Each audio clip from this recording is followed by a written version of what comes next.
to the Sportcat Show. That's right, ladies and gentlemen, boys and girls, children of all ages. You have the one, the only Sportcat. I am here with you today, and I can confirm that I am not the Pope. So it's not me.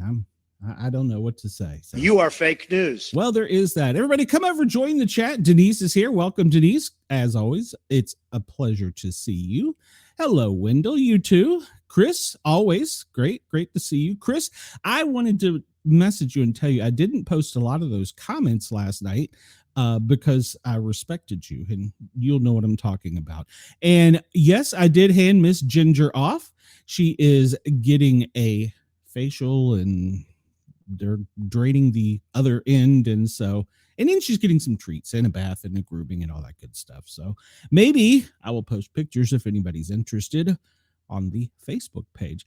Hello, Ken. Welcome. KG. Welcome. So that's, yep. All right. So Wendell wants to know if I know Martin Groves. I met him at the movie premiere. So, and no, she is inside the van. So, I'm sorry to hear that about him. I'm sorry to hear that. Me and him are supposed to go up to the land between the lakes. He invited me to come up there this summer, so I'm hoping that I get to do that. All right, well, we're running a few behind because, well, we did have that. And the breaking news, Ross held the thing up a little bit as we were discussing it. In case you don't know, there is a new pontiff. I do not know the pontiff's name or who he is or who he was. Well, I guess you could say who he was because he changed his name. So I don't know who he is or who he was. That is correct. And so I have the TV on here. If I catch it out of the corner of my eye, I'll let you all know. But for the moment, I have no idea. I'm watching a camera. It's a drone swarming over a large mass of people outside the cathedral. So, all right. So I guess we will be soon adding this in today's history. So, all right. Well, today is May 8th, and it is National Iris Day. They're a beautiful flower. Not my favorite, but they're a beautiful flower. It's Jamestown's Day, and that's in Colonial, Virginia. It's a beautiful little town if you ever get a chance to go. Make a Book Day. Interesting. Celebrate the ability of books to open doors in other realms. I am working on a book. And National Amyloidosis Day. Let's check that one out because I'm not familiar with that, and I like to discuss medical things. It's observed May 8th every year in Australia. Well, our Radio X Australian crew will appreciate this. The holiday was registered by Miss Tricia Gardner Wilson of the Adam Gardner Fund Incorporated in conjunction with the Westmead Amyloidosis Center to create awareness about amyloidosis, then raise funds for further research into the disease. It is a rare condition caused by the buildup of amyloid in certain parts of the body. Every year, amyloidosis claims 1 in 1,000 lives. That's interesting. So it is a rare disease caused by an abnormal protein called amyloid produced in the bone marrow, which can be deposited in tissues, organs, and other parts of the body. Organs that may be affected by the disease include the heart, liver, spleen, kidneys, nervous system, and digestive tracts. Those are all very bad places for it to be. In 2016, Mrs. Tricia Gardner Wilson of the Adam Gardner, and I may be pronouncing that wrong, and I apologize, Fund Incorporated, in conjunction with the Westmead Amyloidosis Center. It's funny, I can pronounce that, but I can't pronounce the name. Registered the holiday as the Australian National Amyloidosis Day. The AGF is nonprofit that provides support and awareness for amyloidosis to raise funds to support the clinic. And she created the holiday in honor of her late husband, who passed away as a result of amyloidosis, the daughter of Gary Paxton, who had recently been diagnosed. Also pitched in contribution to the holiday's development. She proposed adoption of a red ribbon with the words Amyloidosis Day as a symbol for the holiday. Unfortunately, Vincent lost her father to the disease in 2018. Thankfully, the ribbon was quickly adopted by patients and family members affected by amyloidosis. So a She made a box of red ribbons and sold for a gold coin to raise money for the Princess Alexandria Hospital. Gold coin. 1639, it was discovered. 1989, they had their first symposium on it. And then the clinic opened in 2007. And 2016 is when they registered the day. Now, I want to know, because me being the medical guy, what are the signs and symptoms of this? Because I've never heard of this. I'm always fascinated by this. So you guys got to humor me for a minute. A rare condition. Yeah, we know about that. It also makes me sound like gout to me. Common symptoms: fatigue and weakness. Can cause significant fatigue and weakness due to the buildup of deposits in various organs. Swelling in the legs, ankles, or abdomen can occur due to the fluid buildup. That makes sense because of gravity. Numbness and tingling. Nerve damage from amyloid deposits can cause pain, numbness, or tingling in the hands or feet. Weight loss is a common symptom. Gastrointestinal issues, diarrhea, constipation, bloating, difficulty swallowing can occur if the tract is involved. Interesting. And skin changes, easily bruising, purplish patches, or other skin changes may be observed. A swollen tongue or macroalgia can result from amyloid deposits in the tongue. In the heart, it can cause congestive heart failure, abnormal heart rhythms, and other conditions. It can also lead in the kidneys to failure. Okay, well, it sounds like a pretty serious thing. I had never heard of it, and it reminds me almost of gout, because if you know, gout is also a crystal, and it does build up in your lower extremities, and it is extremely painful. Don't ever let anybody tell you it's not. It is. So we are hoping that maybe someone listening today can benefit from learning a little bit about that disease. We catch up in the chat here and see what's going on. Let's see, he's fighting for pneumonia, and yes, we're praying for him. Let's see, I would expect that. Chris knew that. Okay, good. All right, Chris, I just wanted to make sure. I didn't want to upset him, but I wanted you to know why I did it. Please, in all excitement over the Pope, do not forget to continue your appreciation of Dr. Mark A. Groh. Can't forget Doc. He's an important guy. And Wendell says, I need to make a book on my life, but they probably would want it be listed as science fiction. As long as it's not listed as porn, Wendell. All right, it's National Animal Disaster Preparedness Day, and this is something few people think about, but you should always have a way of getting out for you and your pet. And I encourage people to have a smoke detector, obviously, outside the bedroom door, and obviously outside the kitchen, the laundry area, those places, in addition to the weather radio with 2 types of power. I also encourage people to have a fire extinguisher in their bedroom. And the reason I say that is, let's say you live in a rural area and you have to fight your way out. That could be your way out. So think about that. It needs to be a relatively large one, so it's going to be kind of an eyesore. But in case you don't have a window you can smash, you're on a 3rd or 4th story, or you've got a tiny bathroom window that you know you'll never fit through, or the firemen will never fit through. That's why they're changing code on a lot of things. Be thinking of those things. Know your escape route in advance. And when you're doing it, prepare your pets, because I can tell you they're going to freak out. Every pet I've ever rescued in a building, except for the lizard, we have found in a closet, under a bed, or hiding, much like children, because they're obviously scared by the beeping of the smoke detector, the vision change with the smoke. And of course, they can smell much greater than us. And by the time that the smoke gets down to them, it's even more dense, and they go into areas to hide. So have a leash and a collar, a crate, and a way of getting out for you and your animals, all of your loved ones.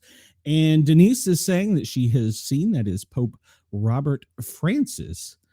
And Wendell says he has most of those symptoms. Well, Wendell, you need to go to the doctor and get checked out if that is the case. So it's National Children's Mental Health Awareness Day. That's a very important thing that we don't really think about. We take it for granted. But the kids can be depressed, especially after the C virus ran through the country. And now that so many are isolated just because they stay with their computer, the glass eye. All right. Well, I'm not a fan of this. It's National Coconut Cream Pie Day. Yuck. Ooh.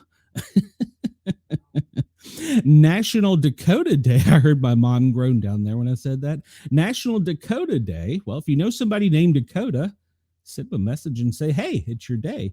Well, here, this will cheer mom up. It is National Give Someone a Cupcake Day, so she can fatten me up by giving me a chocolate cupcake. So there you go. It's National Have a Coke Day. Well, I already had my 2 Mountain Dews for the morning.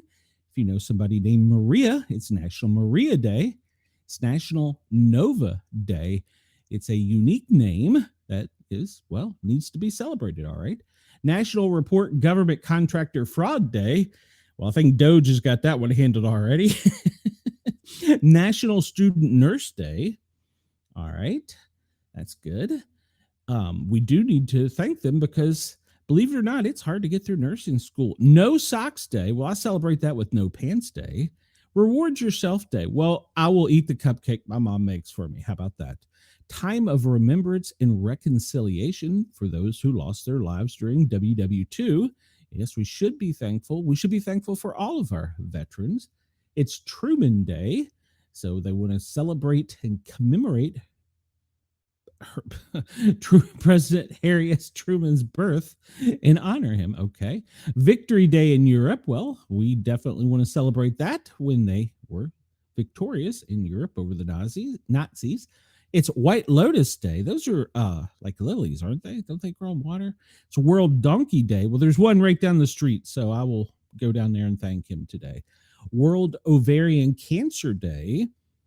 World Red Cross and Red Crescent Day. They have been part of my life. They have not only, they were some of the first people to teach me CPR and American first aid, but when I've been out of the country, we've utilized their services as a flight medic. Today is Enrico Iglesias. Well, it's his birthday. Isn't that Charlie Sheen and Martin Sheen's family? I'm not sure. Maybe not. It's Harry S. Truman. We already said that. Trisha Paytas birthday. Okay. Well, happy birthday, Miss Trisha Paytas. Let's go on and see what other kind of trouble we can get into today. And we'll just do this one because, well, it might give us something new. Have a Coke Day. We talked about that. Well, nothing new there. Nothing to see here, folks. So, all right. I might just give up on that site. So, today in history, and let me catch up here. The sad thing is I haven't done none. Well, Wendell, that may be the problem because if you're not doing anything, all of your bodily fluids are sitting with the gravity and pulling to your lower extremities, your buttocks, and your feet. So think about that. And the only coconuts are good for suntan oil. I do like the smell of that. I got a hot fudge sundae the other day. Well, they do make hot fudge cupcakes. All right. So in 1753, a guy named Miguel Hidalgo is born. He was a Roman Catholic priest and father of Mexican independence, born in Guanajuato, Mexico in 1810. He gave an impassioned speech known as the Cry of Dolores, urging the Mexican people to rise up against the Spanish colonizers. This call to arms sparked the Mexican War of Independence. Hidalgo gathered an army of 90,000 farmers and poor citizens in his march across Mexico, but he was captured and executed in 1811. Now, as a priest, why was he doing that? I thought they were about peace. In 1886, the first Coca-Cola is sold. Well, I can get down with that. Dr. John Pemberton, he is the inventor of Coca-Cola in Atlanta, Georgia. He sold the first glass of the new soda at Jacob's Pharmacy in Atlanta. He had created the drink about a month earlier and brought a jug of it to a pharmacy on May 8th to test its potential as a retail product. It was sold for 5 cents per glass. In the first year, an average of 9 drinks were sold a day. He sold his interest in this business in 1888 and died without ever knowing how monumental of a success he had. The original one had Coca-Cola or cocaine in it and sugar. 2 ingredients they no longer have. They can bring back one of them. Wendell said I misread his statement. I don't know where Brenda is. Well, Wendell, I'm sorry if you said you have most of those symptoms. And he said, and you said you hadn't done anything. Well, okay, all right. Mount in 1902, Mount Pelée erupts, and where is that? That is, I'm going to guess, France. Where is it? A Caribbean island, destroying Saint Pierre. Okay. It is VE Day, 1945. Germany surrenders to the Allies. 1950, the Tolland man is found, a 2,400-year corpse, so well preserved that scientists could retrieve his fingerprints, was found in Denmark. I did not know that. 1991, Paula Jones claims that Bill Clinton sexually harassed her. Paula Jones was an Arkansas civil servant, and that claims that Bill Clinton harassed her at a conference at the Elixir Hotel in Little Rock. In 2018, Riley Gall is sentenced to life in prison for the murder of Emma Walker. Okay, she was sentenced for the murder of Emma Walker, formerly Walker's boyfriend, who was possessed with maintaining relationship, even goes so far as to kidnap her to get her attention. He walked around the outside of her home and fired shots through her bedroom, and they found her dead in the bed the next day. In a videotape confession, he would eventually they would eventually convict Gall of murder. Okay. I guess that is an important case. I'm not sure why. American Cardinal Prevost. Okay, I don't know where he's from. I'm assuming that's him waving now to the crowd. So it's Cardinal Prevost, and Denise, you said it was going to be. Well, let me scroll back here. What did Denise say his papal name would be? I saw it here somewhere. Pope Robert Francis. Okay, so Pope Robert Francis is our new pontiff. Wendell says, the sad thing is I went to the doctor and he has done nothing for it. Well, Wendell, I'm going to be honest with you. It is your responsibility to take care of your medical care in these days. And if your doctor's not doing anything, you have to take it into your own hands and find either another doctor or push. Chris says he's from Chicago. So does that make him the first American pontiff? Is that correct? Because I don't believe there has been one. I think there was one from the Americas, but I don't ever think there was one from the United States. 1660, English Parliament proclaims Charles II King of England and invites him to return. So tell me something here. I'm not up on my royal history. Why do they just invite you to be king? What made that guy so special? The first installment of Hans Christian Andersen's fairy tales is published by C.A. Reitzel in Copenhagen in 1835. I think we all read that growing up. 1895, China succeeds Taiwan to Japan under the Treaty of Shimonoseki, and I'm probably pronouncing that wrong. We talked about the island erupting. It is VE Day. It is World Health Organization against smallpox. Oh, no, it is not. 1980, the World Health Organization announced smallpox has been eradicated. Very good. 2007, a new Northern Ireland executive is formed with Ian Paisley, a Democratic Unionist Party, as First Minister, and Martin McGuinness, Sinn Féin, as Deputy Minister. Today in film, 1958, classic Hammer horror film Dracula is released, starring Christopher Lee as the eponymous vampire alongside Peter Cushing, and directed by Terrence Fisher. I really like the old classic horror movies where they weren't all about just slicing your throat and leaving you to lay to die or cutting you up with a chainsaw. 1979, The Cure released their album Three Imaginary Boys, Boys Don't Cry, in the United States and Australia. 1984, the Soviet Union announced it will not participate in the Los Angeles Summer Olympics in retaliation for the American boycott of the 1980 Moscow Olympics. Man, they held a grudge for a while, didn't they? Get over it already. Let the kids play. Come on. All right. So I said that I was going to keep this going with some Mother's Day gifts. So let's see. Let me catch up in the chat here. I like Emma Watson's video after she left Harry Potter. Okay. Wendell could always go visit Dr. Mark A. Groh. Well, he's pretty prominent, but he wants to go see Dr. Kevorkian. Oh, Wendell, what can I do to you? Oh, Lord. All right, so let's see. We're going to start out. There are 37 of them, or 27 of them. We're kind of on a light news day because of the pontiff's announcement, so we're going to have a little fun for a little bit. Let the major news media and everybody else handle the new pontiff. Russia, Chris says Russia stayed away in 1984 to avoid that ass whipping. That's right. We did take over for hockey. So the number one gift, according to this list, and let's see who gave us this list. This list is brought to us. Well, who brought us this list? This is why I'm broke. Okay, so it's a website. All right, so gear up for your most hilarious Mother's Day yet. All right, so here we go. Number one, there are moms way worse than you. Book. It's $10.48 on Amazon.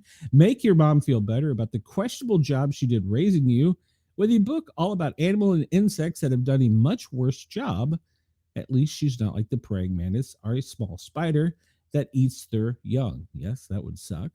A personalized historic photo. Your mom is a work of art, so why not transform her into an actual piece of artwork? You can order your personalized print there. Okay. All right. Here, this one might be from Mrs. Sportcat. Porn for women of a certain age. $7.01 on Amazon. Your mom thinks Timothy Chalamet is a brand of champagne. She overlooks at this point porn for women of a certain age, that will present her with pics of silver foxes in situations that'll really tickle her fancy, like she's doing the dishes and balancing a checkbook. I might get in trouble from that one. I've seen these do-it-yourself magic flying butterfly card. You open up the card, and out of it comes a butterfly flying, and it's not a real butterfly. It's a paper mache thing. So they're really cool.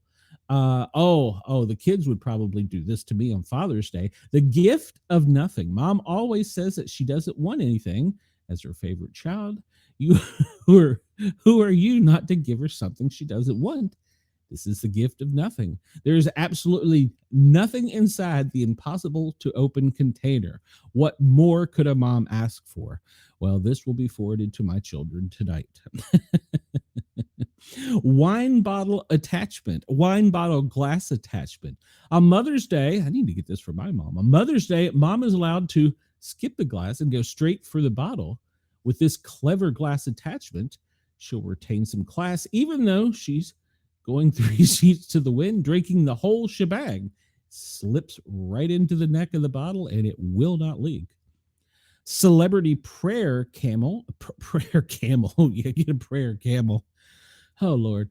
Prayer candle. Your mother needs to pray to the saint of something to keep you safe, so it might as well be someone famous with one of these hilarious prayer candles.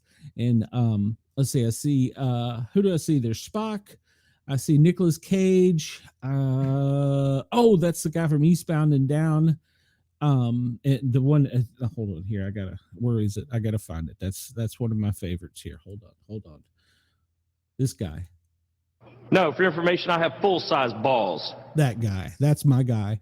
Samuel, I believe there. And is that DiCaprio? So, all right. He was born in 1955. He's the first American Pope, Robert Prevost. Man, he's young for a pope. Wow. That's the youngest. Wow. That's pretty young. Wow. All right. Someone needs to open a restaurant named I Don't Care That. Wait a minute. Someone needs to open a restaurant named I Don't Care That way. When your wife says, I don't care, that's where you go. Amen, brother. Life is hard. Number 8 comes in, and life is hard, but at least your children aren't ugly. Life sucks when you die, but your mom's life is a little better because you're attractive. In the end, it speaks to her attractiveness, because with 50% of her genes, you had to get those good looks from somewhere. You're smoking hot. This candle burns hotter and smells even better than it looks. Well, I will not recommend that to my children. Now here, this is one I can get behind from Mrs. Sportcat. The Tata Towel Bra. Yes, every woman knows the pleasure of taking her bra off at the end of a long day. But what if the girls want to be cleaned and cradled? Well, the Tata Towel is mom's post-shower answer to dry the tatas, that can breathe freely under the cotton terry love. I'm going to spend so much money between now and the end of the week. Mrs. Sportcat will love that with the cookbook I'll get her. The number 10, the shit I can't remember password journal. Yeah, I need to get that one for some family members. The Dear Mom coffee mug. Dear Mom, thanks for putting up with a spoiled, ungrateful, messy, bratty child like my sibling. I have no siblings, so I can't get that. A Black & Decker beverage container machine. I did not know that was even a thing. A Black & Decker beverage container machine. The machine taps into one of her 5 favorite bottles of liquor and mixes and delivers the drink of her choice in 4 sizes. Wow. And you can also use drink pods to add extra flavors. Wow. I've never heard of Black & Deckers in the liquor business. Back and Body Hurts novelty t-shirt. Well, yes. Millennial moms, Gen X moms, and boomer moms can all relate to this. After putting on their bifocals, the mamas will need about 30 seconds to read the design on the shirt, process it, and start to laugh. Give them a minute. They're old now. It says, Back and Body Hurts. Number 14, so I can see the kids buying this from me. I used to be a cool mug. This was a day when mom was her own snack bitch. Hold on, we're just going to try this all over again. There was a day when mom was her own snack bitch. Today she's a little person's snack bitch. That's what happens when you have kids, and mom will never forget that she has to share her snacks now thanks to this mug that she'll have to share in 15 years when her kiddo starts drinking coffee. Never pick the habit up. Mom's last nerve candle. Oh, look, it's on fire. I like that. You're a cool mom self-care box. She's cooler than a cool mom with a self-care box in her bathroom. She feels hotter than hot because it's a bath time. The time you dreaded as a kid is the time your mom cherishes now. She'll love you basking in aromatic scents as skin-nourishing ingredients in this box of handmade goodies. Personalized face apron. Remind mom who's making decision cookies. Hold on, I just read that wrong. Remind mom who she's making delicious cookies for, or treat her to an apron that no one will ever dare to take by plastering a face all over it. It could be yours, it could be hers, it could be the dog's. The adjustable apron fits any mom. I guess they're saying it's for plus size moms there, and will protect her against errant batter. Artesian chocolate vegetables. Okay, that's just a sin. Why would you make chocolate in the shape of vegetables? It's in the shape of corn, broccoli, asparagus, onion, and mushrooms. Yuck. Well, here we go. Guilty Pleasures Sexy Scottish Man Wall Calendar. If your mom is like most other moms, she's thirsty for that guy on Outlander. Don't know who he is. With his Guilty Pleasures Sexy Scottish Man Wall Calendar, mama can look at his Scottish snacks every month. After all, the only thing hotter than a man in uniform, I did wear a uniform for many years, is one with an accent. Lobster sandals. I don't even want to go on with that. A journal called F, this shit show gratitude journal. Well, okay. It's definitely not Hallmark. It involves swearing like a pirate and getting you really effing passionate about what you're thankful for. That's exactly how it goes down in this peppy pineapple journal. All right. Sorry, I'm the reason you pee mug comes in at number 22. Mom hasn't sneezed, laughed, or coughed once since you were born without wetting herself a little. Would she ever tell you that? Hell no. But you can now know that she knows that you know, and you're sorry with a mug. Giving her coffee almost makes up for it. I'm sorry, I'm the reason you pee a little when you sneeze. Number 23, the mug is of all the vaginas in the world mug. There are a lot of vaginas on the planet. Almost 4 billion. We talked about this last night. Maybe more, but you came out of just one. That one vagina belongs to your mother. And now that you're thinking about a vagina, you can make everything awkward and hilarious with this mug. Of all the vaginas in the world, I'm so glad I tumbled out of yours. A comfy sweatshirt day. How to sell feet pics online. Yeah. Calm the F down bath salts. Garden genie claw gloves. That sounds like something that Amanda would enjoy. It's every rose has its thorn. They scratch mom, making this new gardening back to can scratch back. These garden gloves are clawed and have tough tips to allow them to dig through the soil. Oh, I'm sorry, Abe. Making it easier to plant and weed her garden. Rec room experience. Oh, I've seen these. You go in and you beat things up with a bat or a petard or throw things. Yeah, you could buy a mom that. And then some moms cuss too much t-shirt. There are two kinds of moms that swear and moms that are liars. This hilarious t-shirt pays homage to the moms that use the four-letter words frequently. All right, Mrs. Sportcat would fit into that. How mom tells time wall. It's a shelf that has two mugs in the AM and two glasses of wine or two wine chalet holders for the PM. The funny dish towel. Well, you could get that.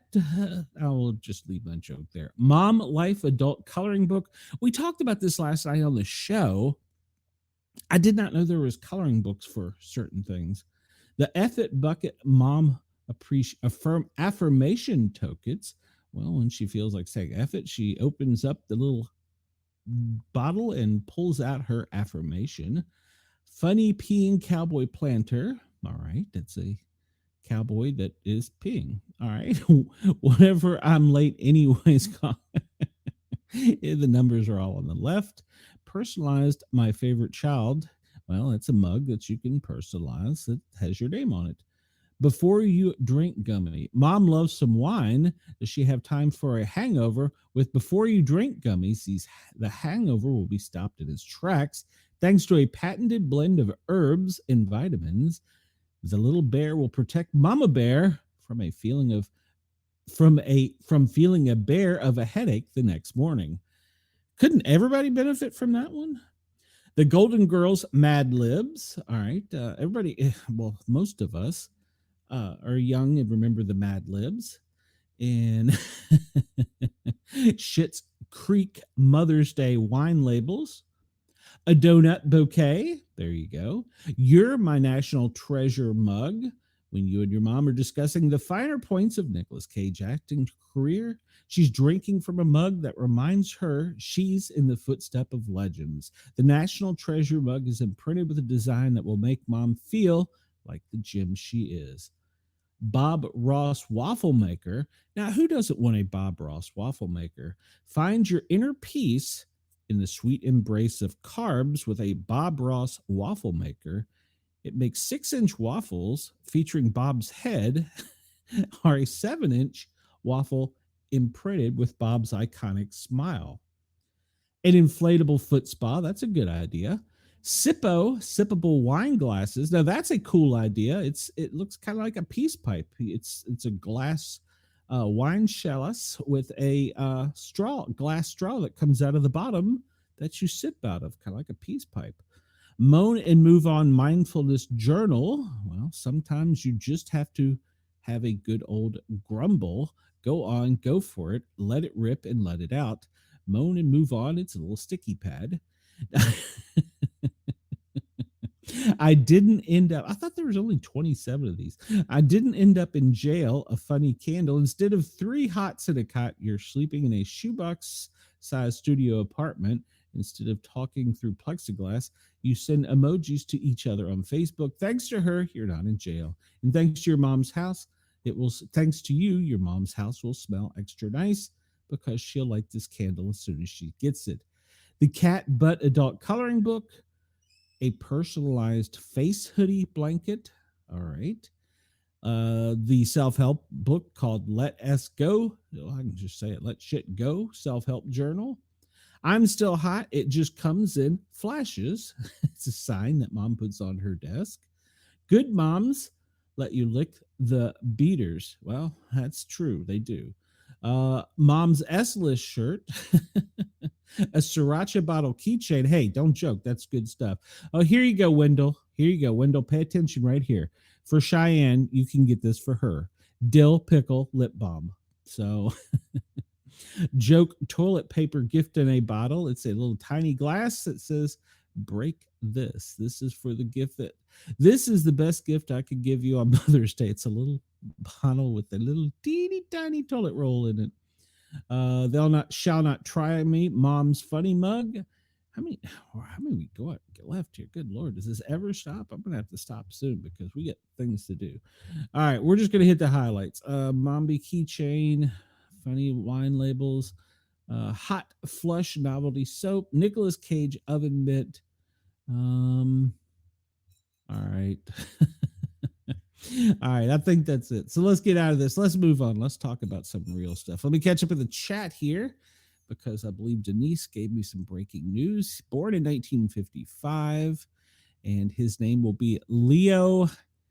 Is that the 14th? Leo the 14th?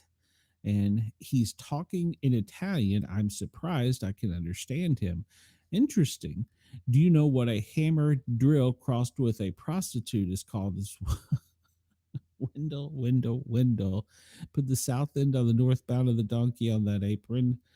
Last night's puppet would always make a great gift. That's true, Chris. That's true. Maybe I should get that and give it to Mrs. Sportcat.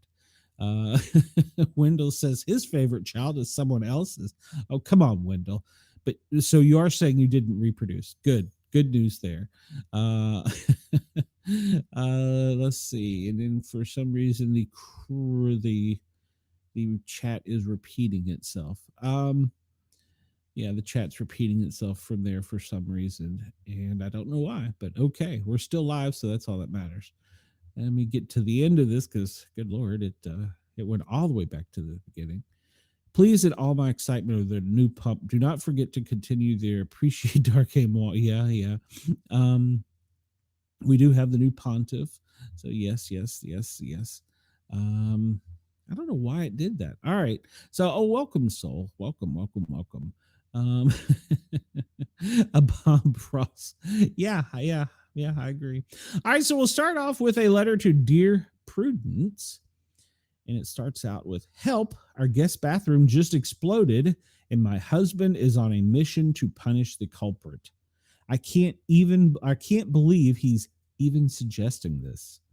Dear Prudence, the toilet in our guest bathroom recently leaked all over the floor. It turned out the cause was a broken beeswax toilet seat.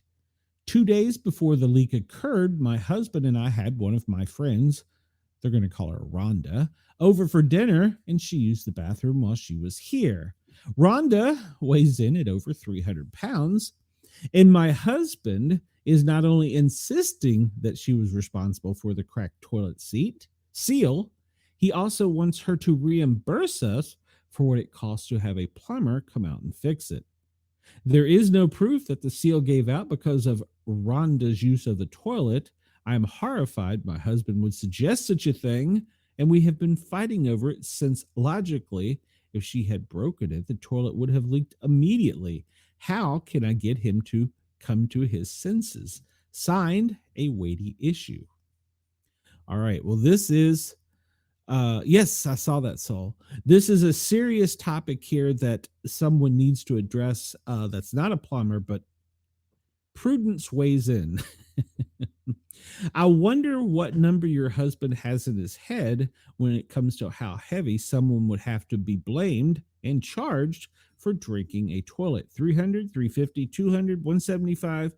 My guess is that number is whatever someone happens to weigh, if I personally think they're too fat.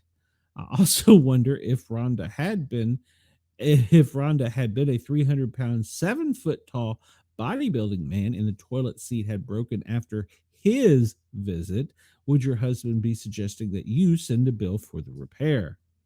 Something tells me he wouldn't have the same instinct in that case. If this story involved someone whose body your husband thought was acceptable, he'd have simply hired a handyman for the fix in the same way that you would a gate that broke after a guest closed it or a doorbell that stopped working right after they walked in.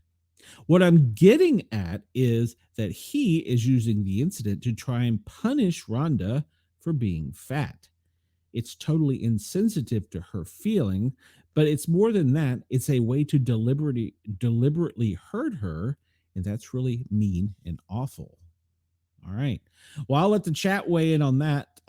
She goes on. I'm not sure how you can get him to come to his senses. Honestly, these kinds of feelings are really deeply held. And I think some people cling to vilifying others based on their bodies so that they can feel better about themselves. If your husband is one of them, you're not going to change that one in conversation. So obviously, put your foot down about billing Rhonda, but also, consider protecting her feelings in ways that go beyond the incident. I think that means keeping her away from your husband as much as possible. There's no way that his reaction to the toilet seal is the only way is the only way his fat phobia and his enthusiasm for hurting people whose body he doesn't like will rear its head. All right, well, let the chat weigh in there. What do you think? Should Rhonda be billed for the broken toilet seal? I think it's interesting how she went the other way with that, but we'll leave it at that. All right, so this comes to us from the Smoking Gun. It came out yesterday. It occurred at 3 a.m. the night before. A nurse has been accused of shoving cheesy nacho down the leggings of her wife during a 3 a.m. domestic battery, according to the Floridian police.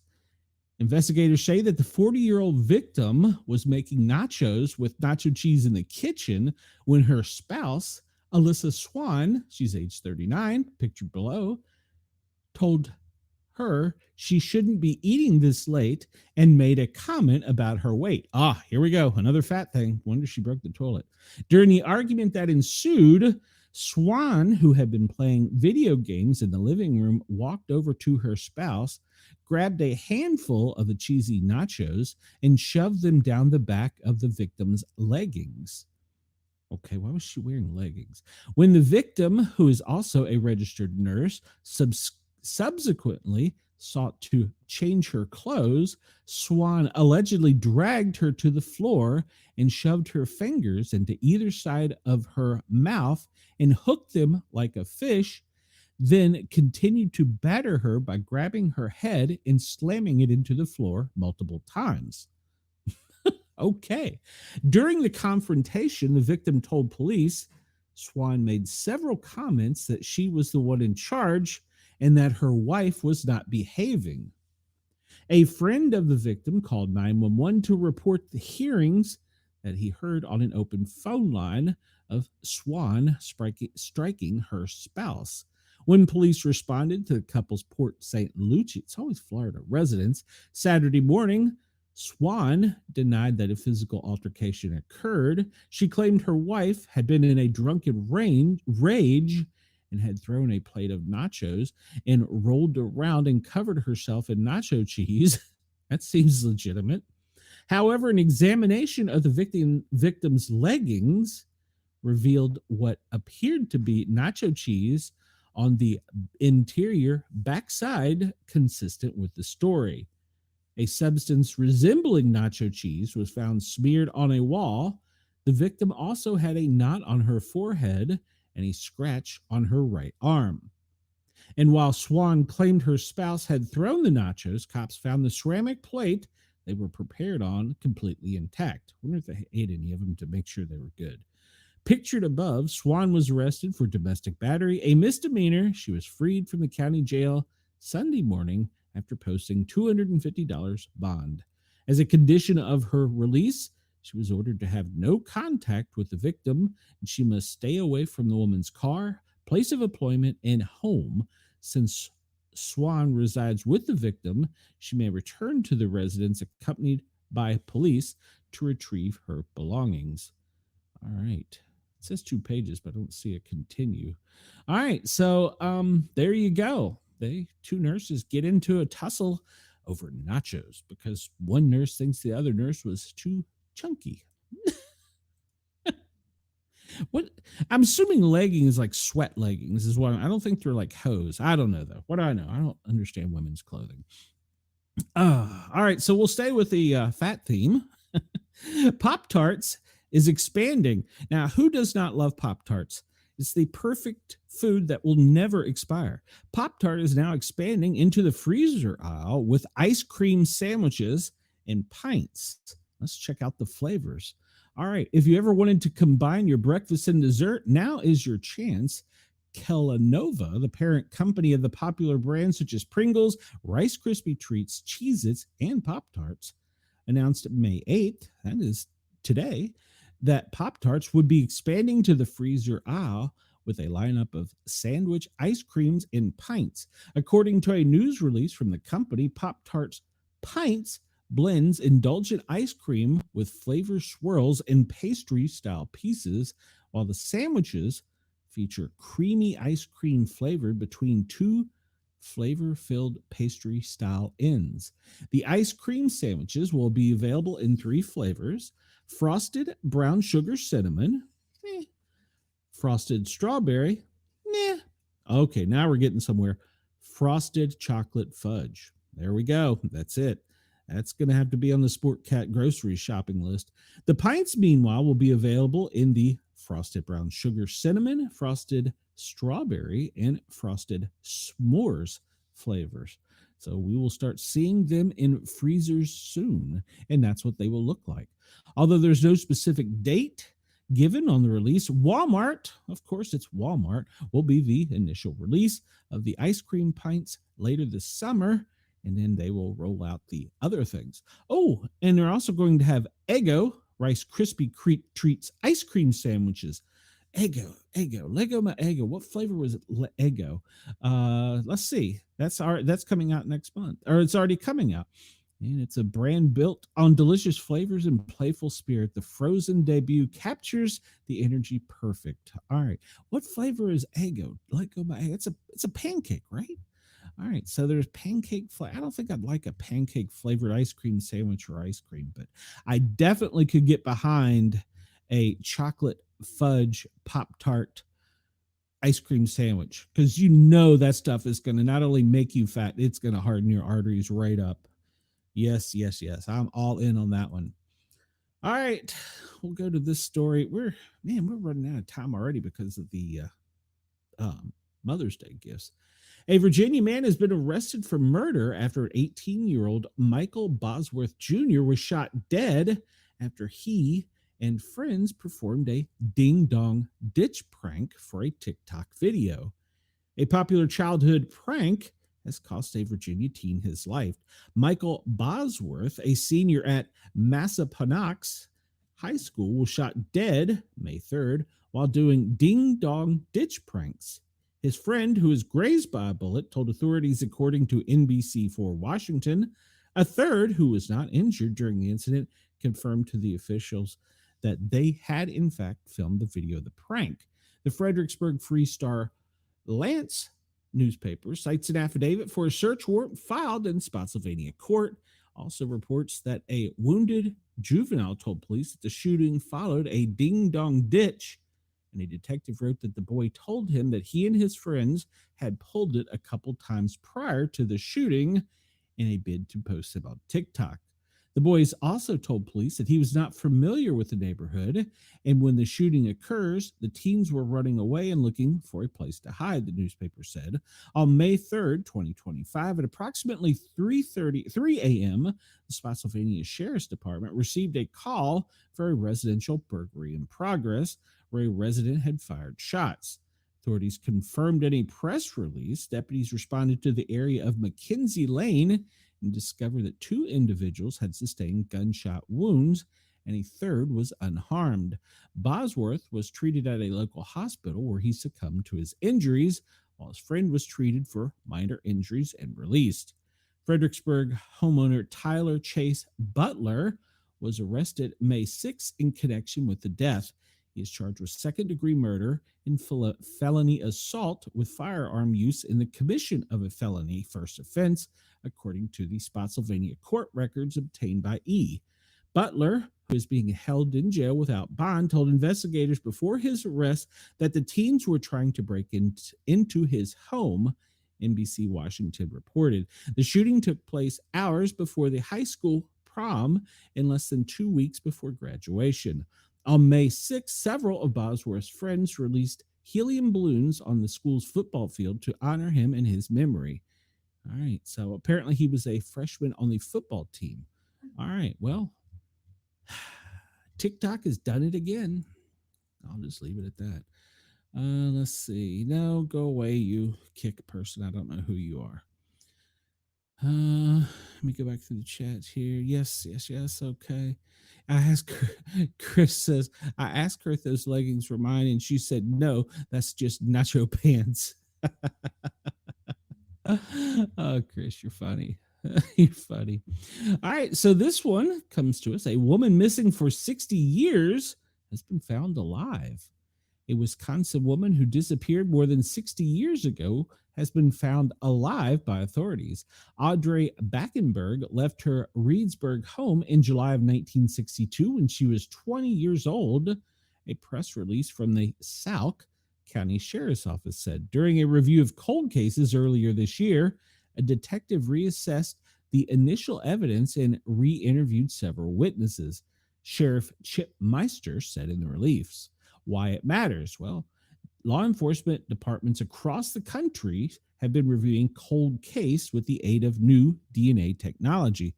If you remember, one of the big companies went out of business and, well, the government took possession of it, including the self-submit websites such as Ancestry.com, which I believe my wife submitted me, so they'll probably be looking for me soon. As such sites have expanded, so have the number of solved cold cases, although not many cases result in a positive ending, especially over a half century later. You can go back and check out one of my Grin and Guardian shows.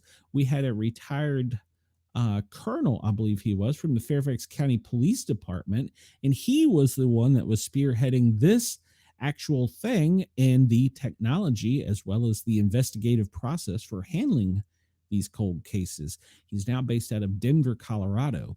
A babysitter for the Backenberg family originally told investigators that she and Aubrey had hitchhiked to Madison, where they caught a bus to Indianapolis, according to a missing poster that was on the Wisconsin DOJ website. The babysitter said she last saw her walking away from the bus stop on the corner around July 7th, 1962. Detectives were able to determine that she did leave her own home on her own accord, and she is now 82, was found living out of state, and confirmed to law enforcement she decided to leave and had not been the victim of a crime or foul play. Detective Isaac Hansen spoke with local news station WISN about the process he went through that led him to found Backenberg. He told WISN that the sister had an Ancestry.com account that linked to an address connected to her. So I called the local sheriff's department and said, hey, there's a lady living at this address. Do you guys have somebody that can go just pop in? 10 minutes later, she called me and we talked for 45 minutes. She may have originally left home due to an abusive husband, but it's unclear why she stayed away and out of touch all these years, she explained. He would not reveal exactly what they discussed during the 45-minute phone call, saying, I told Aubrey I'd keep it private. She had her reasons. Well, according to the Suffolk County Sheriff, Chip Meister, we would like to acknowledge the work of the investigators, both past and present, despite the significant challenges that many cold cases present. This resolution underscores the importance of continued work and dedication of the Sheriff's Office to providing answers to families in the community. And he said I think she was just removed and, moved on from things and kind of did her own thing and led her life. She sounded happy, confident in her decision, and no regrets. Said that she now lives outside of Wisconsin and is unclear if she plans on reconnecting with family. Well, we have another DNA story. This one comes to us from WTOP. A man has pled guilty to a 2001 murder of a Montgomery County mother. More than 20 years after A woman was found dead inside her Chevy Chase home. A man pled guilty to killing a Montgomery County killing to her blah, blah, blah. A man pled guilty to her killing in Montgomery County, Maryland Circuit Court Wednesday morning. Eugene Glignor, he's 45, pled guilty to a charge of second-degree murder in the killing of Leslie Preer, which happened in May of 2001. He was arrested in June after forensic genealogy testing helped link him to the cold case killing. It doesn't bring Leslie back, but they know who did it to her, Montgomery County State Attorney John McCarthy said during a news conference Wednesday. There's no such thing as closure, but I'm proud of what we do together, and I'm proud of our continuing search to find creative ways to make people in the community safer. This is coming from a Maryland neighborhood. Remember that. Glilger dated Preer's daughter, Lauren, when she was a teenager. The two broke up years before the homicide, McCarthy said. After the first court appearance in June of 2024, Lauren said, "Never in a million years would we think that this would be that one of our people could hurt Mom." He was initially charged with first-degree murder and faced potential life in prison, but he pled guilty to a lesser charge, second degrees, which carries a maximum of 30 years. He hasn't given a motive for the crime, and there's no evidence to suggest the homicide was premeditated, which would require first degree. It's very hard to establish this. That person premeditated the killing. Now, I will tell you, this was a blunt force trauma case. There were multiple injuries. We've discussed this with the family internally, with some of the difficulties of going to trial and whether there would be a likelihood of a first degree conviction. Several of Preer's siblings are expected to testify during the sentencing hearing, which is scheduled for August 28th. How DNA unveiled evidence of a 23-year-old homicide. DNA was found all over the house where she was killed that pointed to an unknown male who police at the time could not identify. In 2024, investigators took a new method to identify a suspect, which led police to look at DNA samples to try and build a family tree. McCarthy said police identified a distant relative of the suspect who lived in Romania. That led investigators to a familiar name, Glignor. One of his neighbors had tipped off that Glignor may have been related to the homicide in January of 2002. While police were surveilling Glignor, they saw him toss away a bottle he drank from at Dulles International Airport on 9 July. Investigators tested the sample and found it matched the DNA profile from the bloody crime scene, according to court documents. He was taken into custody about a week later. He has no prior criminal history that would otherwise have led law enforcement to upload his DNA into the database, which holds DNA from convicted offenders, unsolved crime scene evidence, and missing persons. In order to use the familiar DNA, McCarthy said police had to show that they'd exhausted all other avenues of investigations. It was sort of a last resort. All right, so there you go. 23andMe or Ancestry.com. They will catch you, Wendell. They will catch you eventually. So, all right. We're at the top of the hour, and I guess I'm just going to kind of skip over some of these. Just with a headline, Simon Cowell says he turned down $150,000 to judge a couple having sex. What? So apparently a guy came up to a restaurant and said, "Hey, I'll give you $150,000 if you'll do this." Wow. All right. Would you judge us having sex? Apparently he thought it was a joke, but he ended up convincing him that no, we will pay you. And it was actually a lot of money. And I thought, no, I just can't do it. He cites the interaction as bizarre, you think? All right. And this is going to be something coming out. Is methylene blue RFK Jr.'s secret to staying healthy at any age?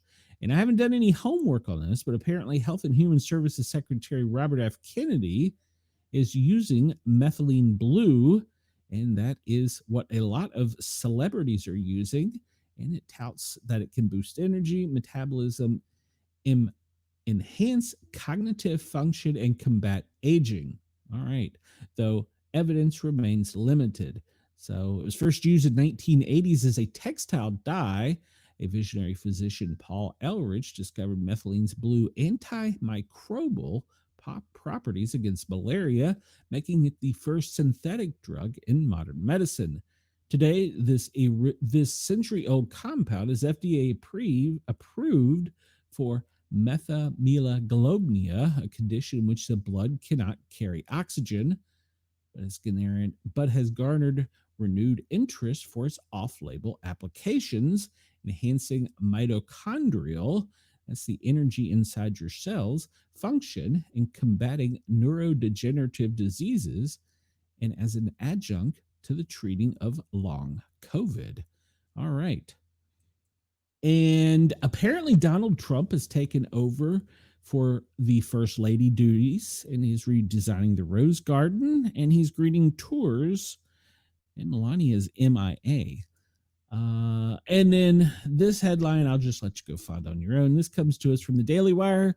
AOC dared Tom Holman to come after her for helping illegal, and, well, he replied. So go have fun with that headline. All right, well, it's the top of the hour. It's a little past the top of the hour, and let's get into what we normally do. Thank you to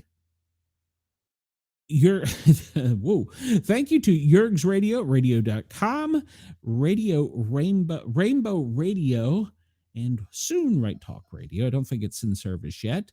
Radio X in Australia, and to Pine Island FM. What we do here is somewhat of a prepper show. It's more of an anti-prepper show because, well, we tell you why you didn't die today instead of why you did die today. I watched a guy, he was angry at his viewers on his show because they were commenting, for 10 years, you've been telling us we're going to die and we haven't died yet. And he went and pointed out all the bad things that had happened in the past 10 years. But his headline was pretty much, you're going to die today. So Chris says, evidence remains limited. We know this is great news, but we want to keep this exclusively for the elite. Yes, you are correct. You are correct. And, well, he would be one of the elite. So one of the ways we keep this topic going for the non-prepping prepper is by giving a small brief of what the president would give. And before it starts, we kick it off with sometimes some real topical humor. Sometimes it's something that's funny. Sometimes it's just silliness. So you never know what you're going to get. But you do know that the second hour of the show, you're going to get some hard facts. This comes to us from the FEMA National Watch Center. It is the daily operations briefing for Thursday, 8th of May, 2025. It was presented to the president at 8:30 a.m. Eastern time, but they've eliminated all the secret squirrel stuff for us. All right, so national current operations that they're monitoring, there is no new significant operations, and there are no new declarations. They are monitoring severe thunderstorms in southern plains, Tennessee Valley, that's this guy here, the Southeast, and the Southern Appalachia. That's the West Virginia and the other side of the Smoky Mountains. Heavy rain, flash flooding, Southern Plains, and the Northeast. Yes, that's correct. So we do have, let's just go ahead and point this out before my friend sends me a picture. In the higher elevations of Colorado, there is some mixed precipitation and chance of that Yankee dander. All right, so we got that out of the way. There's some scattered showers from Idaho back up to the Northeast, all the way across Montana and Nebraska, and a little tip of Wyoming there. You may see some scattered showers. And then in the Four Corners region, you could also see some scattered showers. Texas now, on the other hand, along the southern border, you can be prepared for some severe thunderstorms. And at the time this was made, they were prognosticating them to be more in the Texas part of the panhandle. But since then, we'll look at the live radar, they have shifted, and that severe chance is now over in Louisiana. And Louisiana will be receiving a large amount of rain volume. And so Louisiana is under the gun at the moment. Mississippi, Alabama, Georgia, and Tennessee, you're in the gun early evening. Later tonight, this is going to move over to the East Coast and up into the Northeast. Now, there is a possibility of a tornado coming out in Northeast Alabama, Northeast Georgia, specifically the Tennessee Valley, aka Knoxville, Johnson City, that area. And then later this afternoon, that will move up through southwestern Virginia into West Virginia. And then by tonight, you could anticipate some heavy rain and flooding along the, we'll call it the Delmarva coastline, going up to almost New England, and a very, very, very slight risk of some tornadic activity. But the severe thunderstorms could be more intense in New England than what you're used to. So please be weather aware, and please have a weather radio that is powered by both battery and electricity. For Friday, well, the southeast, you're going to get some rain, scattered rain, but most of it's going to move up to the northeast, up in the mid-Atlantic, Chesapeake Bay, the I-95 corridor, up through Maine. You can expect to see some spotty showers on the upper end of the I-95 corridor. In the Maine region, you can expect to see the heaviest precipitation, while it will be to the south of the I-95 corridor, all the way down to almost the Keys. It will just be spotty and back over to the west, but you can still anticipate seeing some scattered showers. Now, on Saturday, it's going to get a little bit clearer, but there's still the potential, as always, during the summer in the southeast for a pop-up shower. So be weather aware, and that Yankee dander is still possible in the higher elevations of Colorado for the next 2 days. Let's look at where they're calling for the most extensive rainfall. And as we talked about yesterday, it was in Texas. Today, it is moving over towards Louisiana, and it's going to extend inland pretty much all over Georgia and Alabama, right up to the Tennessee line, extend over to Florida. And you can expect on the Floridian coast, on the East Coast, to get some heavy rains and flooding. And that's going to continue throughout the day and move up the coastline, Savannah, Charleston, Outer Banks, and then towards the Chesapeake Bay, where it'll break up for a bit. And then later in the afternoon, New England will get the most rain. But you're going to expect some intense rainfall in that area. For the Northeast, it'll make mud season that much more fun.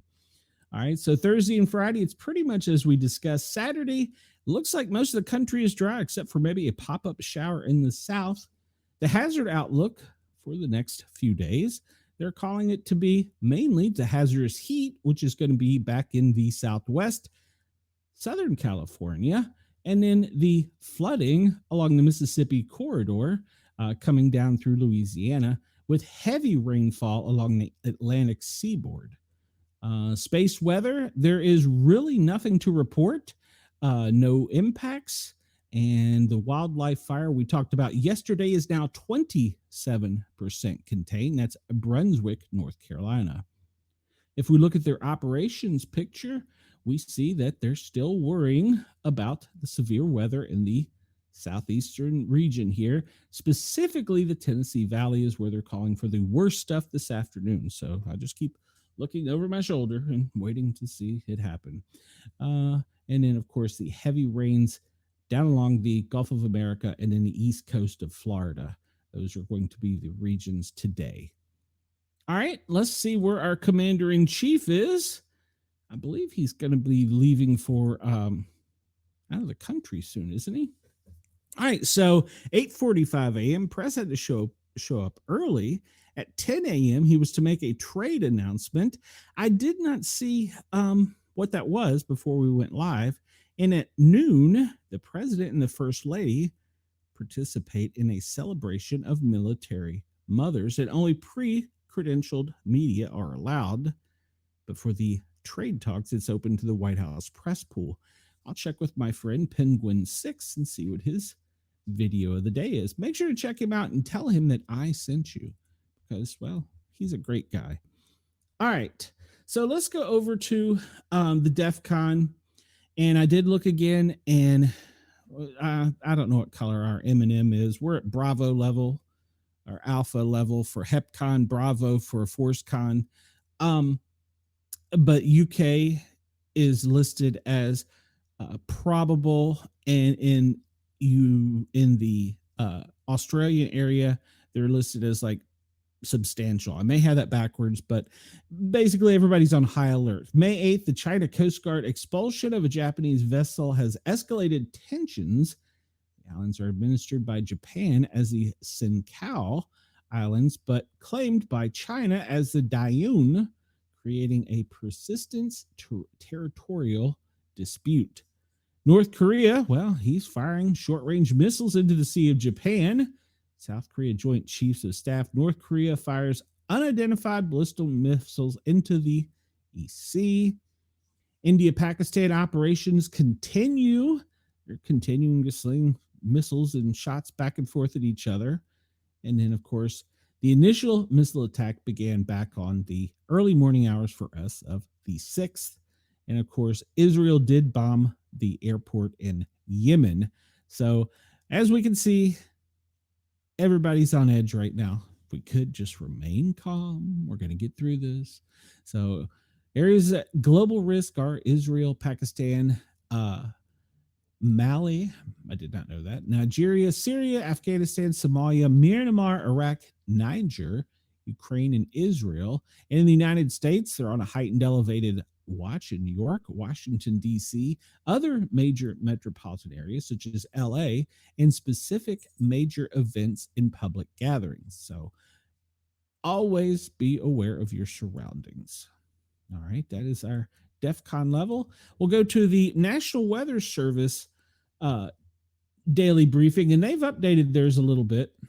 We still see the severe weather down in the, I guess we'll just call that the tip down there of Texas, just the tip of Texas in the Gulf of America, with the isolated thunderstorms back to the Midwest.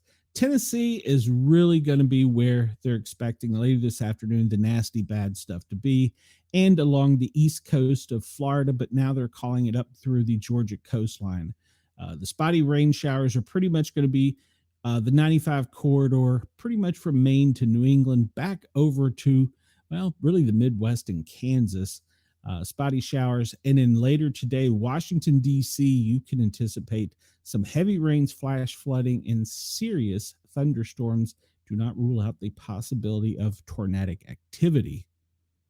And we look here and see pretty much for tomorrow, Friday, May 9th, it's Friday, we will have rain pretty much from, well, Canada, all the way down the 95 corridor, pretty much to the Keys, back into the deep south, almost all the way over to Arkansas, covering all of East Tennessee. Well, covering all of Tennessee, technically. And in day 3, which is Saturday, we all live for Saturdays, that extensive low is going to be finally pushing out. That's where you can see some lingering thunderstorms, upstate New York, Vermont, New Hampshire, Maine, pushing out that way. It doesn't look to be too severe, though, over the weekend. And then scattered pop-up showers as that low pressure is down along the Gulf Coast of America and is kind of pushing out to sea. So this is a typical summer pop-up thunderstorms in the south. So that's pretty much the main thing there. Let's go back to the main page. Where was I? And see if I missed anything. The tropics, they are going to be starting to watch something here, but they haven't really called it anything significant yet. So they are keeping an eye on a thing. It's more in the Pacific at the moment, but it's right there around Ecuador, so it could kind of go either way. They're keeping their eyes on it, but they haven't called it anything or given it even a number yet. So let's see. We've covered all of that. Let's go and look at, these are off of the maps from NandoCast, and we look here, their prediction for the most severe weather. Well, what do you know? East Tennessee. The windiest area will be the Gulf of America down at Texas and inland. It's supposed to be pretty rough. And on the eastern side of the Appalachia, there's some high winds expected, as well as East Tennessee. And then from the 95 corridor all the way down to pretty much Miami, with the east coast of Florida getting some bashing with some high wind. Gusts up to 50 are expected. And in some of those storms are saying you could get 2-inch size hail. So keep your eyes on that. Well, and that brings us to the next thing. Where they anticipate seeing the most hail, lower Texas there in the Gulf of America, East Tennessee, the other side of the Smoky Mountains and the Appalachia over in the Carolinas can anticipate seeing some hail today with those severe storms, but the risks are today from upstate New York all the way down through to Miami and back over to the southeast, with also that section of Florida. National Weather Service is saying the highest chance for tornadic activity is us here in Tennessee today, but they're only calling it 2%. But remember, they had Florida ranked less than that, and they had one, or they had actually several on the East Coast. I don't think they ended up doing any damage, and they had the one in the Keys that crossed the islands. And then a slight chance, 2% down in South Texas. All right. And the wind outlook, well, the same areas with high winds, 15% chance of high winds in the Tennessee Valley, Smoky Mountain region, and then pretty much from the DC region down to, we'll call that Cocoa Beach. Cape Canaveral, I know you were anticipating some gale force winds later today. And then the next day, we're going to be calling for the winds to die down slightly. And then the hail outlook for all of that is, according to the National Weather Service, those same areas we've already discussed. Let's look at the current radar. We're running pretty close on time here. Oh, I'm sorry. Let's go to the Australian forecast. All right. So this morning in Australia, those of our listeners on Radio X, inlands, you can anticipate some fog and a little bit of frost. And the only real areas of rain will be down along the coastline in Sydney. It won't make its way inland, but some of the wind will, which will make it feel a little bit cooler in New South Wales. Over in Western Australia, that breeze is going to make you guys feel hotter. So right now, it looks like it's pretty much an overcast day. And in the central part of the continent, there is some light frost and fog expected closer to the coastlines. Let's look at the current radar, and we see that really the only thing happening is right around Brisbane and Sydney, and it's off the coastline, so it's not really doing much. And then there's a small thunderstorm, but kind of to the northwest in Queensland. Let's look at the precipitation that they're predicting. Really nothing onshore except maybe slightly inland in Brisbane. Otherwise, there's not going to be much precipitation. The winds, well, they're fairly calm for you guys. It's going to be a windy day, though, on the coast of New South Wales because of that low down there that's kind of controlling everything down around Melbourne. Tasmania, you're going to have a cool, brisk morning with a little bit of wind and fog. Western Australia, that wind's going to do nothing but keep you warmer. Currently, let's look at temperatures, and this is current. So we find in the south side of Canberra, it's 36. Melbourne, 50. Down in Hobart in Tasmania, it's 54. Brisbane, 63. Up in Cairns, 72. Darwin, 78. That's the high right now. Over in Broome and Port Hedland, it's 76. And then when you get down to Perth, it's a little cooler, but you can anticipate that warming up later today. All right, let's hop up to the States and see what we got going on up here. And Chris, it is 70 degrees in Columbus, 81 Atlanta. It's about 76 here in Knoxville. Washington, D.C., 76. New York City, 74. Boston, 66. And let's see what it is up in Vermont, 47 in Burlington. And hop over to the Midwest, or short Midwest, Chicago, 53. Minneapolis, 66. Sioux Falls, 75. And 75 all the way down in Omaha. Kansas, it's not quite time for barbecue, but it's pretty close. 71. Tulsa, 68. The highest temperature in the country right now belongs to Houston. It's 85. Tampa, you're close with 83. Down in the Keys, it's in the 80s. Wendell, over by you, it's about 80 degrees. It's 84 Montgomery. Las Vegas, 78. It's also 85 in Phoenix. I didn't see that there. So Phoenix and Houston, you are tied for the warmth. Seattle, 56. Portland, 59. What is it in Yakima? It's always cooler in Yakima. 62 in Yakima. We jump down into Oregon. Eugene, 61. Grants Pass in the Bend is 61. Redmond, 62. And in Crescent City, You are 52 in extreme Northern California. LA or San Francisco 58, LA 73. All right. So there is your current temperatures. Let's look at current weather warnings and we'll see if Andy's got his test. Look at that. First one up there. Test message. And of Tennessee has already been issued a severe thunderstorm warning. That's for Benton and Henry. That's in Middle Tennessee, so it's not quite to me yet. And special marine warning. And where is that one for? That is down off of the coast of Texas in the Gulf of America. And let's see. Severe thunderstorms. Texas has got some severe thunderstorms in Brewster, in Pecos, in Terrell. And let's see. Kentucky is severe thunderstorm warning. Illinois has got a special weather statement. That's probably because of the high winds that are coming later today. Houston and Humphrey counties, or is it Houston and Humphrey counties, severe thunderstorm warning in Tennessee. And let's see, small craft advisory along the Great Lakes. Rip current down in Florida. My son's visiting down there, but this is in the Gulf of America from Tallahassee back over to Pensacola. And there's a red flag warning in North Dakota. Red flag means that conditions are favorable with relative humidity values falling into the lower teens, combined with southwesterly winds as much as 25 miles an hour, gusting to 42. Chance for an isolated dry thunderstorm, which could cause for fire. So be weather aware for that red flag warning up to the northwest section of North Dakota. And let's see. Let me catch back up here.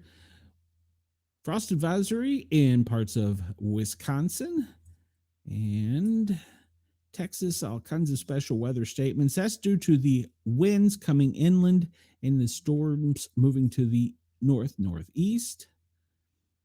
And let's see, special weather statement in Minnesota and severe thunderstorm watch in Kentucky. And here we go. This has got all parts of Tennessee for a severe thunderstorm watch for the next 6 or 7 hours. Flood warnings down in Mississippi. That doesn't surprise me. In Louisiana, that will be a thing for you as well. And later today over in Florida. So, all right. So let's look at what it's actually doing out there right now. Let's have a look-see at the national radar and see what it's doing. We got just about a half hour left. And we see those storms right there. What is that? That is in my geography fails me again. What part of Texas is this?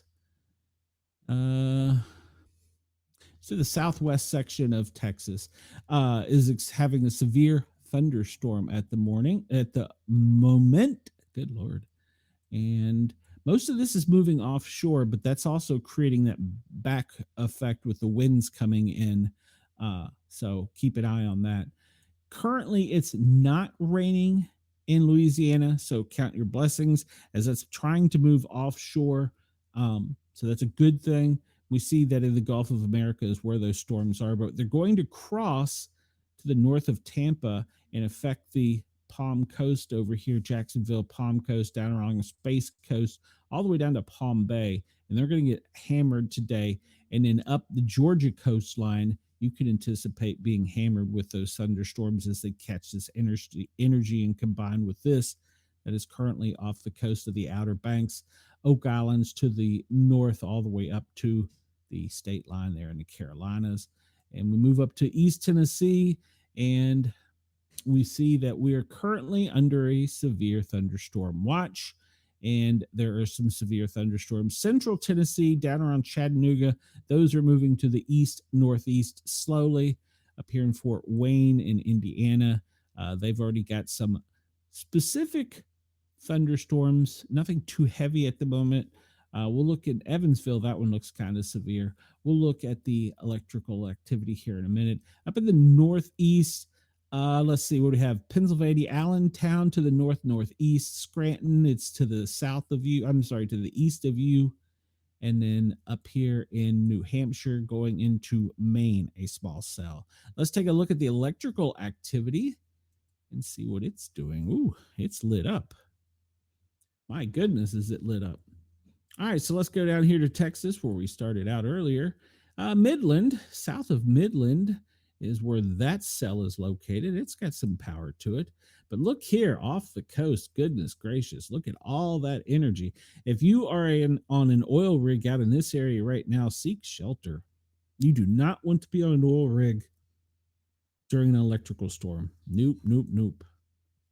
And that electricity continued. No, Wendell, I haven't talked to him.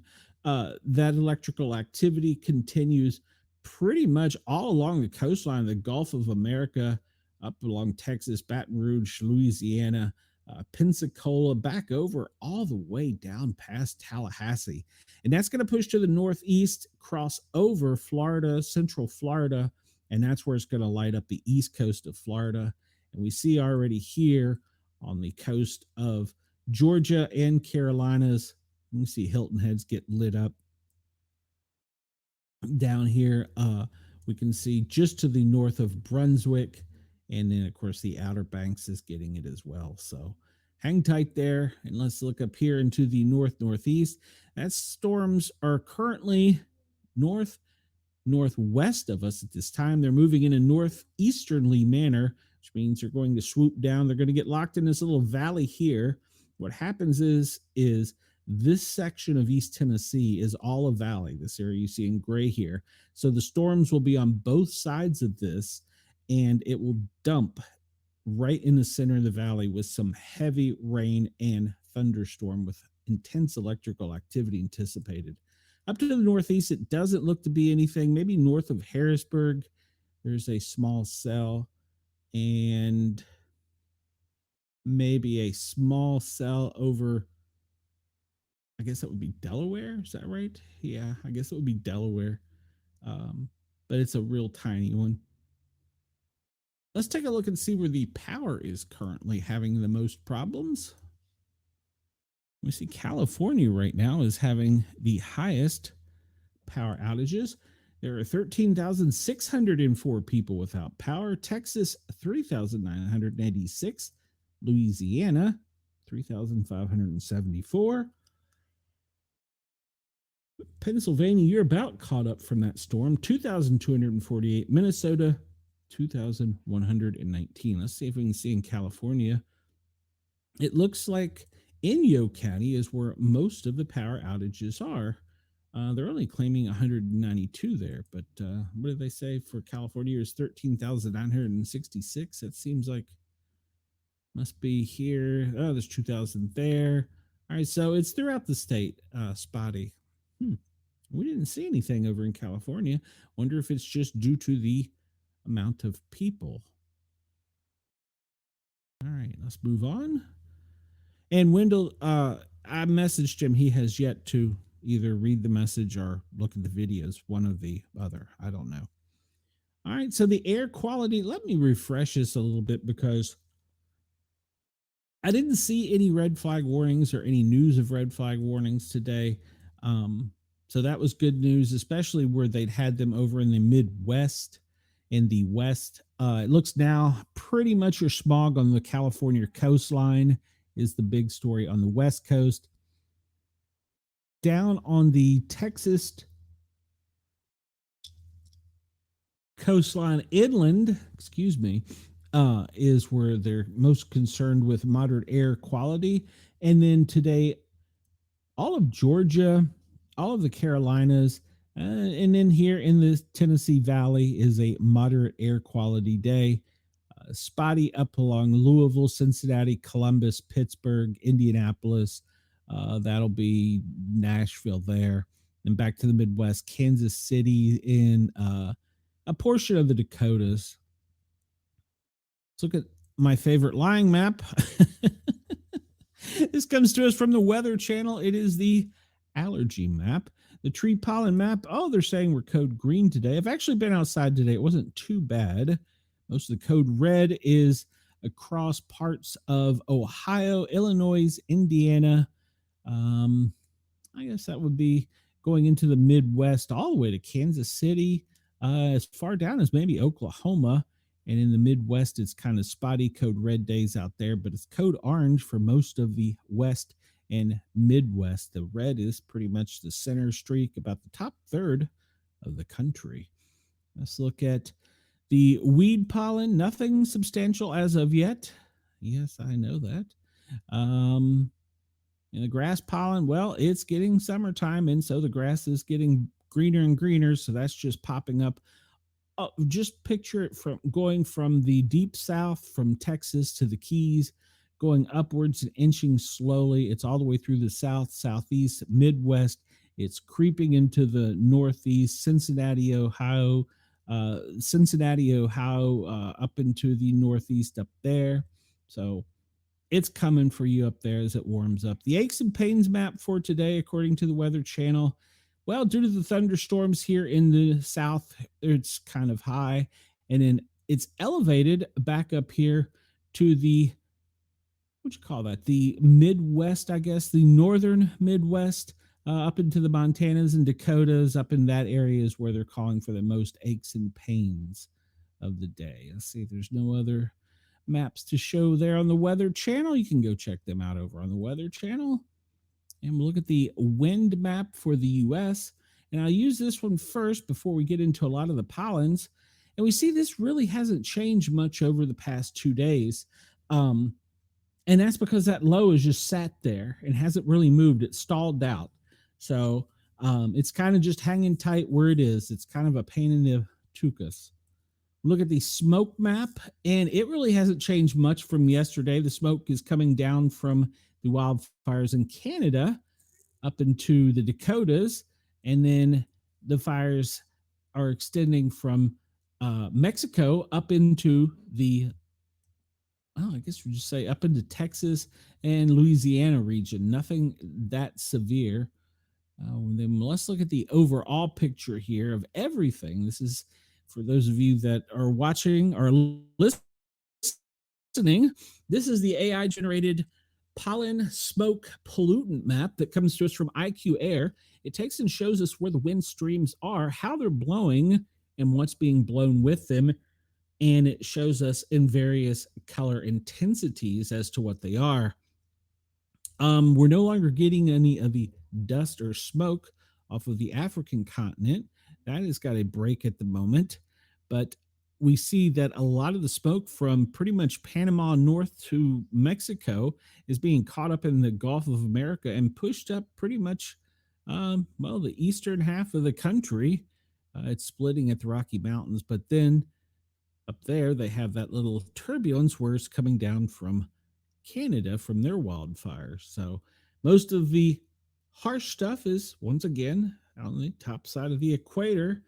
It looks like over here, where everything's going astray is where the worst air quality is. I'm going to say when things are going astray for people on the air, I'm talking about the Middle East where the war zone and conflicts are. Those are some of the areas with the worst air quality. If we were to zoom in to the Middle East, you see most of it is code yellow to code red. Tel Aviv is, well, it's code brown. It's reddish brown. Drop down to Australia. Yeah, let me back up here because I do have some listeners. Believe it or not, I do have some listeners that are over here on the Russian front of Ukraine. So let's check out their air quality and see what it is. I gotta find it first here. Let me find my map. There we go. And they're kind of almost a code yellow day today in Ukraine. It looks like their winds are coming from the northeast and pushing to the southwest over Ukraine. So most of their wind is coming down and hitting into the Black Sea. And so there you go. Over in Australia, or down in Australia, your winds, that little low is really dominating down off of the coast of Tasmania and Adelaide, and it's just creating that circular crossover wind effect. It's made for a pretty breezy day, except for Sydney, where it's probably windiest, and it's created the warmth over on the western part of the coast. But your air is fairly decent for today. Am I trying to do a Brokeback Mountain with my microphone? What is it you're implying, Soul? I don't know what you mean. What the hell do you mean, Soul? I have no idea what you're talking about. Space weather conditions. We see today their code green. We'll look at the aurora for the next 24 hours. Aurora, and see that, well, it's not going to drop down anywhere near the lower 48. So we cannot anticipate seeing the northern lights. You don't typically see them unless there's a sunstorm. All right, we've got about 15 minutes left. Let's take a look at the fires here. Over here, we talked about this one, Black Swamp. They're saying is 60% contained. Rock Creek on this side of the Appalachia, 94% contained. 97 for Table Rock. And then down south of that, Big Ridge, 88%. Most of these up here to the west in the Midwest and, well, actually to the west of Mississippi. Most of those are prescribed burns. They have them under control. Down here in Miami, they're trying to burn in the Everglades, trying to burn off some of the swampland down there. So Wendell says, don't quit my day job. This is my day job. Our Soul said, don't quit my day job. This is my day job, Soul. What? Are you trying to insult me, Soul? I'm confused. I'm always confused, though. All right, we'll look at the NASA map of the fire map and see what we got going here. And we see that, well, pretty much all these little red dots are fires that have been spotted by satellite, or potential fires that have been spotted by satellite. The others are actually free burning fires, and we can see that the ones over in the Appalachian Mountains are the ones that are the largest. And then they still have this back up here in Tom's River that still kind of confuses me. I wonder if they're still doing some back burning up there in is Tom's River in New Jersey up there. I wonder if they're doing some back burning as well. That is staying on the NASA map for so long. The code red for fire today is up in North Dakota, where the winds and humidity are just right. So be weather aware up there. All right, this is the big, beautiful, perfect blue globe, where we can see all of the wind patterns in the earth, on the earth, not in the earth. And we can see that, well, there's nothing on the Atlantic or Pacific side that's really concerning. They're concerned with something down here I saw them talking about, but they haven't really called it anything yet. And they're saying it's because the air is pushing up from below the equator and it's meeting with air coming down from the north to the west that is cooler. So that could be a cause for concern later. But there's nothing tightly formed, nothing in any of the oceans that have them concerned at the moment. Well, I say that, and then what is this? That is just a tightly formed, I guess would that be considered that's not really a cyclone, but there's a pretty tight windstorm to the northwest of the Antarctic. Go up to you in Australia, and your wind pattern is pretty much as we talked about, coming off of the Sydney coastline. It's going to be windy inland. It's going to be a little bit frosty and foggy as you're waking up. It's currently around 3 a.m. your time, depending on where you're at. And so, yeah, when you wake up, it may be a bit chilly, but it'll warm up throughout the day and be a pretty easy, generally breezy day. All right, so the latest earthquakes, let me update this to make sure I didn't miss any. Most recent one was 4 hours, 23 minutes ago, and that was in eastern Mongolia, western Turkey before that at 4.5 hours ago. 5.4 in Peru, Ecuador. That was almost 7 hours ago, or a little over 7 hours ago. 4.1 in Myanmar, 11 hours ago. 4.4, 15 hours ago in Chile. In Italy, 17 hours ago. 2.7, 18 hours ago. 4.7 off the coast of Kamchatka. I'm going to assume that is the islands off of the, well, let's just, where can I see it on a map? Can I see it on a map? No, I can't on this one. All right, we'll pull it up on the other map. I think that is the Alaskan Islands. And in Peru, 3.8 over 24 hours ago. All right, let's switch over to this where we can look at the map view and see. We'll pull that one up. That was 2.8 off of the coast, the island coast of Alaska. Yeah, that's where we talked about, up in there. These are the most recent one here is in New Mexico, Eunice, New Mexico, 3.1 in Eunice, New Mexico. It looks like there's been two of them right there close together. There was a second one in Eunice. And so Eunice, you've had two earthquakes, a 3.6 and a 3.1 in New Mexico. And then they had one the other day that was in Westbrook, Texas, a 3.0. And those are the most recent earthquakes. Volcanic activity has been pretty quiet. We're still monitoring the islands. When I say the islands, I mean Hawaii, because of their activity. All right, let's look at the event list before we run out of time today. We start off with biological warnings, and we're only going to go back in time for about 24 hours. And we see that Japan has a bird flu suspected in mass deaths of sea animals. In India, 1,000 equines on Kendarth route in quarantine after a virus outbreak. Namibia, 25 cases of African horse sickness has been confirmed in several regions. Australians, kilotons of dead salmon spark call for a farm scrutiny. And South Korea, measles have set a 6-year high. We'll go talk about epidemics. Canada, Providence's warning of measles. And the United States, Hep A in LA. We talked about that already. And Thailand, fourth case. It was only one case yesterday. It's fourth case of anthrax now. And we go down to cyber attacks. The Republic of China. China's cyber attacks are targeting Taiwanese, and assuming it's their critical infrastructure. Security and conflicts. Most recent one. There are no recent ones. That's good news. Mass displacement in Congo. They're facing a humanitarian emergency in Africa. We talk about a public safety incident in Poland. A woman was killed by an axe at Warsaw University in Poland.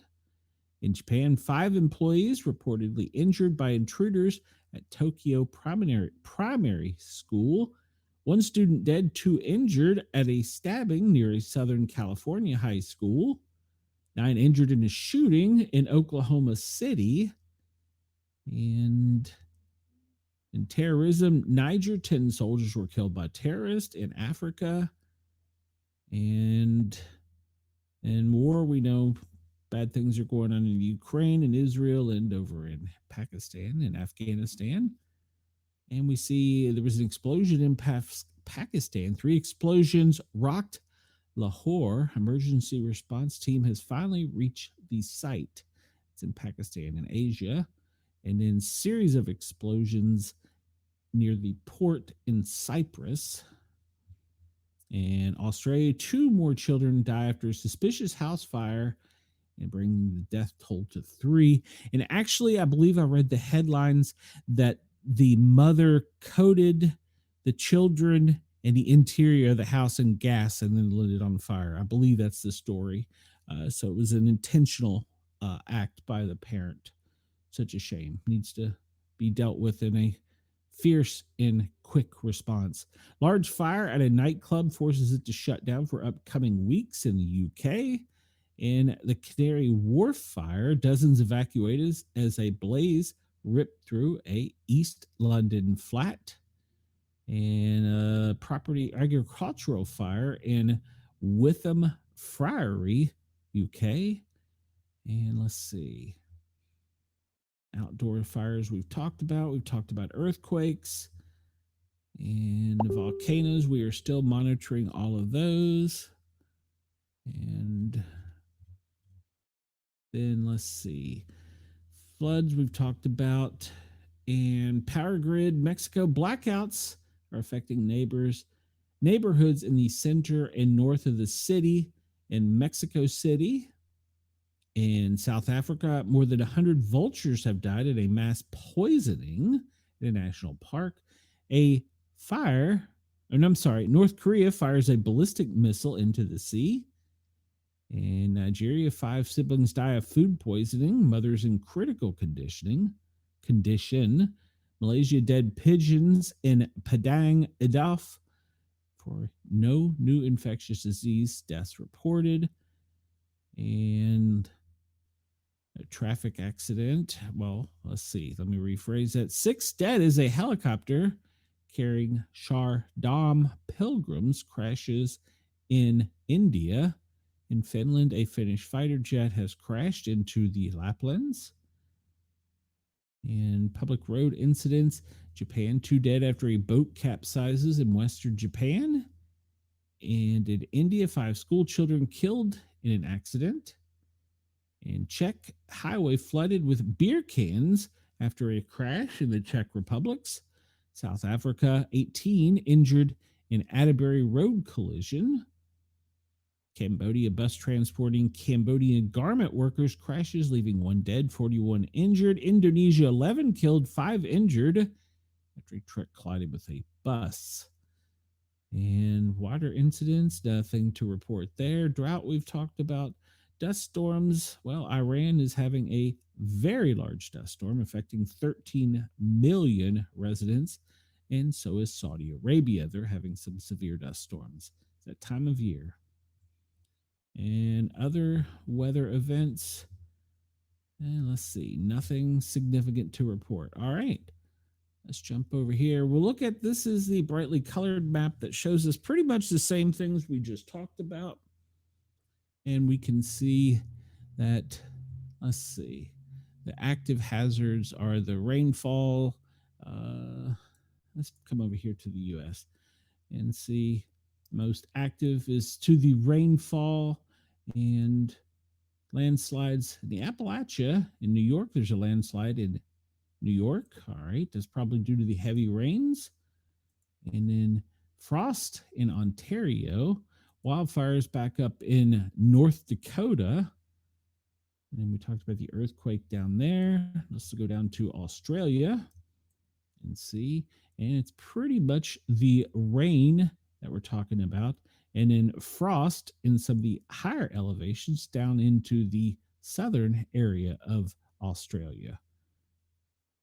And most of the other stuff is wind to report. All right, we're going to make it to today, at least briefly, to the news live map. Let's pull it up live here. We'll start. We're at the Capitol in Washington, D.C., and see what they have there. There's several things. One of them is, there's apparently early details of U.S.-UK trade deal. U.S. tariffs on UK cars are cut to 10%. UK tariffs on UF beef cut to 25% on UK steel. It's reduced, and UK automakers 100,000 export quota at a lower tariff rate. They also announced at major trade deals with the UK. And if talks go well this weekend with China, would you then consider lowering the tariff rate? President said, well, it could be. We're going to see. Right now, you can't get it any higher. I think we're going to have a very good relationship. Can't get any higher. Say that again. China desperately wants to conclude a trade deal, according to the president. And in D.C., and this is in the 1400 block of 4th Street Southwest. This is a box alarm fire, which is a small fire. And in D.C., they've also had a carjacked vehicle with bailout, 3 in custody. D.C. Police Department on scene. All right, good for them. They got the bad guy. And what is this up in southeast or northeast? Investigating another armed carjacking. Carjackings are on the rise up there. Actually, they're on the rise pretty much everywhere. We'll zoom out a little bit and try and hit some of the areas close to where we know our listeners are. Up for Denise up in New Jersey. It looks like most of these are in the Bronx. All hands fire. That one there is a all hands fire. And down into the Bronx, they've had 3 all hands fires. All right, that's a pretty large fire. Up into the Northeast, there's been 4 people were injured in an ambush-style shooting, Hartford, Connecticut, Wednesday night. Providence, Rhode Island. Warwick police conducted a well-being check Thursday on Washington Street, and gunshots were heard shortly after officers arrived. That's never good news. Nothing up in the Northeast. We'll start skipping over a little bit to the center of the country. And we'll see down here in Louisville, woman injured in Pleasure Ridge Park shooting. And nothing really down in my neck of the woods in North Carolina. Body found at Forest Lawn Cemetery. That is in High Point, North Carolina. And Gastonia shooting at a Charlotte gas station. Greenville, South Carolina. Teen arrested after senior skip day school shooting at a Greenville County park. Okay. Atlanta, we've always got some boom boom down there. DeKalb police, yes, our neighbors, they are investigating a shooting that left a woman critically injured. There's a shocker. Mobile, Alabama, woman dies after a car crash. Wendell, over towards you. Doesn't appear anything has made the news. We'll hop up here towards Chris, where there's a fire in Chicago. And then, of course, there's some things that go boom. Male 19 shot in the right leg. All right, we're running out of time, so let's just skip right ahead to the Bit Defender. And just know that the red are attacks, the yellow are orange, are infections, the white are spam, and that, well, America is primarily the one being targeted by Russia and Asia. It looks like our neighbors down to the south in Australia, they leave you alone. David Breckmeyer is up next. He's got a great show. Make sure to check it out and continue listening on Radio X Australia, Yerg's Radio, and Right Talk Rainbow. Did I say Rainbow Radio? Make sure to continue listening there. I am done here on the Para Our Normal Guys. You can come back and watch any of my shows. We had a great show last night. If you didn't catch it on Radio X in Australia or live, come to the Para Our Normal Guys, 3 words, Para Our Normal, and guys with a Z, and check it out. You will see that we had a great talk with a sex therapist for 2 hours. So come check it out and enjoy the show. Please come over to my YouTube channel. We really need you to like, follow, share, and subscribe. We're trying to get monetized, and we are so close. And we thank all of you. Thank you to everybody in the chat. You are wonderful as always. Thanks for hanging out with me for a few hours. I will see you guys tomorrow, same time, same place. Till then, everybody have a great day. Sportcat is out.